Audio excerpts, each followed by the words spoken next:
Hi guys, first of all I want to thank you guys for watching this video as it's my first long video. Today we're going to talk about these cringe AFFF video.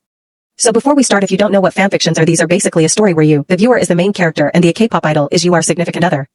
At first glance, it might look like harmless fun, just a bit of fantasy, but when you start looking closer at what's being written, it's hard to ignore how far it's gone. Many of these fanfics aren't just awkward or unrealistic, they can be extremely cringe and, more importantly, dangerous.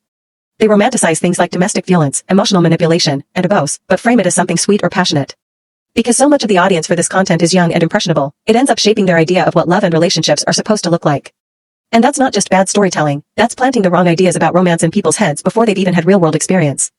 And this isn't buried somewhere in an obscure forum.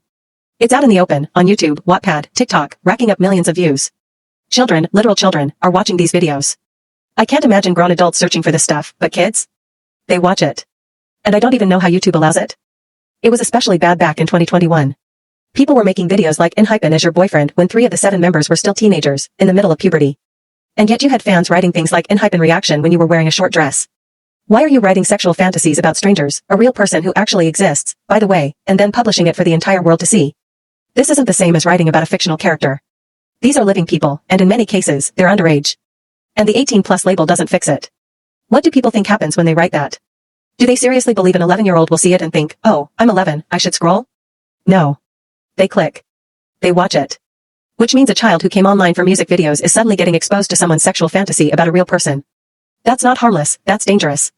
What makes it worse is how idol fanfiction blurs the line between fantasy and reality. People start believing these fake scenarios say something about the idols in real life. They don't. Idols aren't characters you can rewrite to fit your fantasy. They're people with private lives, and when those fantasies are sexual, abusive, or controlling, it's crossing a boundary you'd never have the right to cross in person.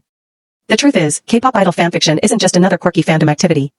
It normalizes toxic behavior, sexualizes real people without consent, and exposes children to content they should never see. And the more it's ignored, the more it gets treated like it's normal. We need to stop pretending this is harmless fun, because it's not. At the very least, it's time to recognize it for what it is, a problem that keeps growing, one video and one story at a time.